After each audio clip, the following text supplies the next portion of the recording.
चौथा कलमा Eli Eli लमा शबक्तनी, इसका अर्थ है मेरे परमेश्वर है, मेरे परमेश्वर तूने मुझे क्यों छोड़ दिया। अभी भाई साहब बात कर रहे थे मीकल की, मुझे ध्यान आ गया अच्छी बात करनी दोनों शुरुआत करने की। मीकल की बात कर रहे थे और बाइबल में लिखा हुआ है कि दाऊद आपको पता है राजा था, और दाऊद के विषय में लिखा हुआ है कि वो परमेश्वर के मन के मुताबिक, परमेश्वर बाइबल में और किसी के लिए नहीं लिखा हुआ है लेकिन दाऊद के लिए लिखा हुआ है कि वो परमेश्वर के मन के मुताबिक था। उसको मीकल कह रही है ये तुच्छ है, उसको मीकल कह रही है कि ये तुच्छ है। जो परमेश्वर के मन के मुताबिक था, परमेश्वर का प्रिय था, और परमेश्वर ने उसके घराने पर दृष्टि करी, उसका घराना आज तक बना हुआ है ना। यीशु मसीह उसी के संतान है, और बाइबल लिखा हुआ है दाऊद की संतान यीशु मसीह के लिए। अभी कुछ दिन पहले पास्टर हमारे साथ आए थे, पास्टर आलोक सिन्हा जी, और एक बात बड़ी अच्छी कही जो यशायाह में लिखा हुआ है यीशु मसीह के विषय में, वह तुच्छ गिना गया, वह तुच्छ जाना गया और हमने उसका मूल्य न जाना। यशायाह और उसका 53 अध्याय, और पास्टर विकास रिक्वेस्ट करूंगा आधे घंटे के लिए म्यूजिक सेट कर दें। मैं अपना कितना बोला यशायाह 53 और 3 पढ़ रहा हूं। लिखा हुआ मैं तुच्छ जाना चाहता और मनुष्य का त्यागा हुआ था, वह दुखी पुरुष था, रोग से उसकी जान पहचान थी और लोग उससे मुख फेर लेते थे, वह तुच्छ जाना गया, हमने उसका मूल्य न जाना। जो मना रहे हैं गुड फ्राइडे, ये कोई खास दिन नहीं है। यीशु मसीह को बृहस्पतिवार को भी, यीशु मसीह को बृहस्पतिवार को भी सलीब दी जा सकती थी, संडे को भी दी जा सकती थी, शुक्रवार को दी गई, हमारे धन्य शुक्रवार हो गया। बृहस्पतिवार को दी जाती तो धन्य बृहस्पतिवार हो जाता। हम किसी दिन को नहीं मना रहे हैं, लेकिन हम एक घटना को स्मरण कर रहे हैं। ये हमारे लिए हुआ है, ये यीशु मसीह की घटना वो है जो अचानक से नहीं हुआ कि किसी ने मिलकर के मार दिया, अचानक से सब बातें हुई, नहीं, ये तो जो है पूर्व निर्धारित था। ये बाइबल में लिखा हुआ है जगत की उत्पत्ति के समय ये सब बातें हो चुकी थी। ये सब बातें यशायाह इसकी भविष्यवाणी कर रहा है, जकरिया इसकी भविष्यवाणी कर रहा है, मीका नबी भविष्यवाणी कर रहा है, उत्पत्ति में भविष्यवाणी हो गई है कि ऐसा होगा, ऐसा होगा, ऐसा होगा। और एक दिन वो हुआ जब आप देखते हैं सलीब पर एक आदमी लटका हुआ। ये घटना है, बड़ी घटना है। और जब मैं कह रहा था कि वो तुच्छ गिना गया, हमने उसका मूल्य न जाना। एक कहानी मैंने आज सुबह ही सुनी, मैं आपको सुनाता हूँ। वो कहानी ऐसी है कि एक परिवार में कुछ भाई बहन थे, 6 भाई, मतलब 6 भाई बहन मिक्स थे। तो उनके पिताजी की डेथ हो गई। जब डेथ हो गई तो अंतिम संस्कार हुआ। अंतिम संस्कार होने की बात आई तो जैसे वो उसको ले जाने लगे अंतिम संस्कार करने के लिए, तब तक कोई आ गया और कहने लगा कि देखो तुम्हारे पिताजी ने मुझसे 50,000 रुपए का कर्जा लिया था, पहले वो दे दो फिर अंतिम संस्कार करना। बेटों ने कहा भाई हमें तो मालूम ही नहीं है, सबने कहा हमें तो मालूम ही नहीं है कि 50,000 का कर्जा भी लिया, हम क्यों दें। उन्होंने कहा नहीं, 50,000 का कर्जा लिया वो तो चुकाना पड़ेगा, तभी जाकर कि मैं उठने दूंगा, ये अंतिम संस्कार तभी हो पाएगा, नहीं तो नहीं हो पाएगा। बहुत बहस हो गई, बहुत देर हो गई, समय निकलता चला गया। तब तक उनकी बेटी आई और बेटी अपने सारे जेवर गहने वगैरह सब कुछ लेके आई और उनको आदमी को देने लगी, कहने लगी कि आप जो है इसको रख लो और इनको बेच करके 50,000 से ज्यादा इनको आप रख लो, लेकिन मेरे पिताजी का अंतिम संस्कार होने दो। उस आदमी ने ये बात बोली, उसने कहा एक्चुअली में बेटा बात ऐसी नहीं है, बात तो यह है कि मैंने तुम्हारे पिताजी से 50 लाख रुपए लिए थे और मैं एक सही वारिस को ढूंढ रहा था कि मैं किसको दूं, और बेटी भी दे सकते हैं, लेकिन वो एक सही वारिस को ढूंढ रहे हैं कि मैं किसको दूं, और उन्होंने 50 लाख रुपए लाकर उस बेटी को दे दिए। जब आप में प्रेम करते हैं ना, जब आप में समझ जाते हैं चीजों को। इसके बाद अगर आप पढ़ेंगे यीशु मसीह कह रहे हैं एली एली लमा शबक्तनी, और वहां पे कुछ लोग कह रहे हैं कि शायद वो एली को पुकार रहे। अभी भी नहीं समझे, अब तो समझ जाओ।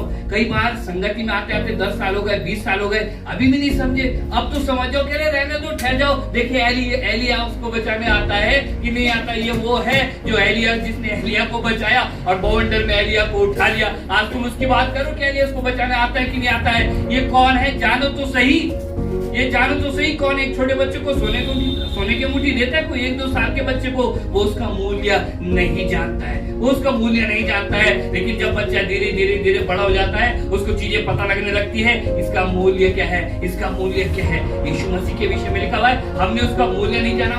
वो तो बेशकीमती था, वो तो बेशकीमती था वरन बेशकीमती है।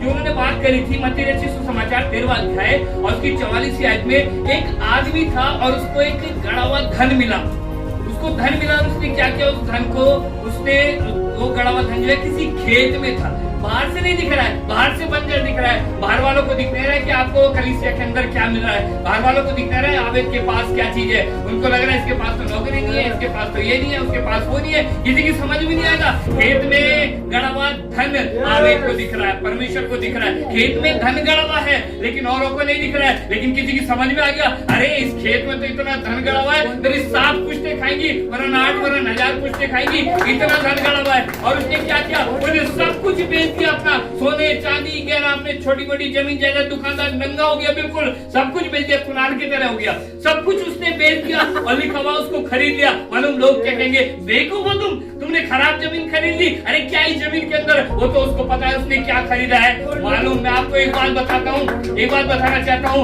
यीशु मसीह ने आपकी और मेरी कीमत लगाई है। यीशु मसीह ने आपकी और मेरी कीमत लगाई है। जब वो यीशु मसीह बेशकीमती है, वो आपके लिए मर रहा है, इसका मतलब परमेश्वर ने आपकी क्या कीमत लगाएगी। आप सोचिए मेरी क्या कीमत लगाएगी। उसने अपना एक लौता बेटा जो इतना बेशकीमती था और उसने सब कुछ, उसने लिखा हुआ सब कुछ बेच करके मुझे खरीद लिया। उसने एक एक खून का कतरा दे करके मुझे और आपको खरीद लिया। उसने एक एक लहू का कतरा दे करके आपको और मुझको खरीद लिया। हालांकि वो तुच्छ जाना गया, आज भी बहुत से लोग शायद उसे तुच्छ जानते हैं, लेकिन मेरी दुआ है आप और मैं उसकी कीमत को समझ सके। मेरी दुआ है आप और उसकी कीमत को आप और मैं समझ सके। मैंने हेडिंग लिखी थी, अपना मूल्य पहचाने, अपना मूल्य जाने।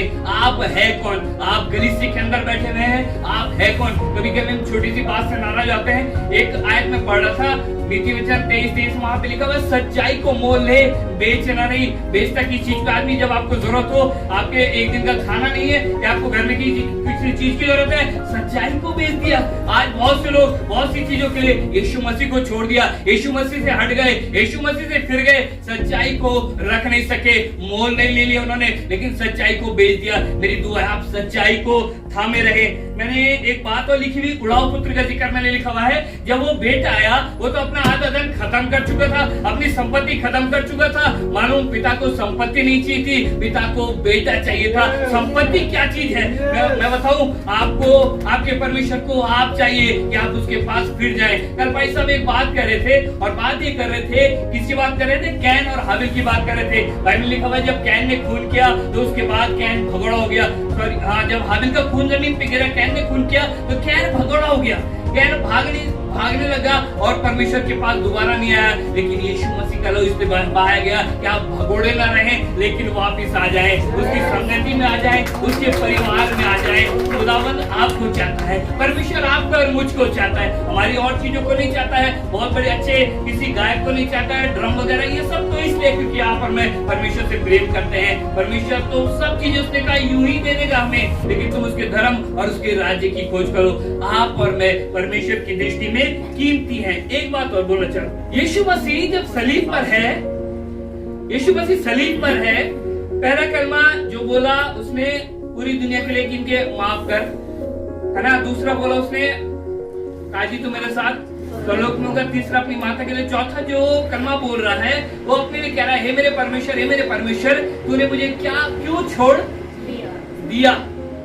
अगर आपको एक बात बताऊं, अगर आपकी और मेरी ऐसी हालत हो, आप और मैं क्या कहेंगे? यीशु मसीह ये नहीं कह रहा है मेरे हाथों में कीले क्यों ठुक गई। यीशु मसीह ये नहीं कह रहा है ये कांटों का ताज मेरे ऊपर क्यों रख दिया। यीशु मसीह ये नहीं कह रहा मुझे नंगा क्यों कर दिया, बल्कि वो कह रहा है तूने क्यों छोड़ दिया। खुदा बाप, चाहे सारी दुनिया छोड़ देती तो छोड़ देती, लेकिन खुदावंद तूने क्यों छोड़ दिया। आज यीशु मसीह की पीड़ा इसलिए नहीं है कि उसके हाथ और पैर छिदे हुए हैं, लेकिन इसलिए है कि परमेश्वर तूने मुझे क्यों छोड़ दिया। मालूम, कई बार आपकी और मेरी पीड़ा दूसरी चीजों की होती है, इस चीज की नहीं होती। कहीं परमेश्वर ना छोड़ दे। शिमशोन के विषय में लिखा हुआ है परमेश्वर का आत्मा उड़ गया। शाऊल के विषय में लिखा हुआ है परमेश्वर का आत्मा पता नहीं कब चले गया। कहीं ऐसा ना हो कि आप और मैं इस बात से अनजान रहे कि खुदा ने मुझे छोड़ दिया। नहीं, चिंता करें, खुदा बाप सारी दुनिया छोड़ दे, भी कह रहे थे माँ छोड़ दे, पिता छोड़ दे, भाई छोड़ दे, बहन छोड़ दे, मेरे रिश्तेदार छोड़ दे, गांव वाले छोड़ दे, लेकिन यीशु मसीह तू मत छोड़ना।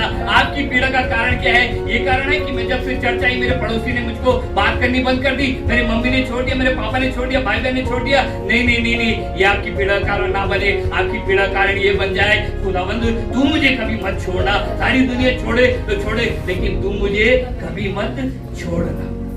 यीशु मसीह इसलिए छोड़ दिया गया कि आप और मैं कीमती हैं, और आप मतलब परमेश्वर ने अपना बेटा दे दिया। बाइबल लिखा हुआ 1:18 में पहला पतरस कि हमारा छुटकारा सोने चांदी जैसी नाशवान वस्तु से नहीं हुआ, परंतु निर्दोष निष्कलंक मेमने के लहू के द्वारा। वो है क्या कीमत लगाई उसने आपकी। एक जो यहाँ पे बैठा हुआ है, क्या कीमत लगाई है उसने आपकी। खुश है इस बात से?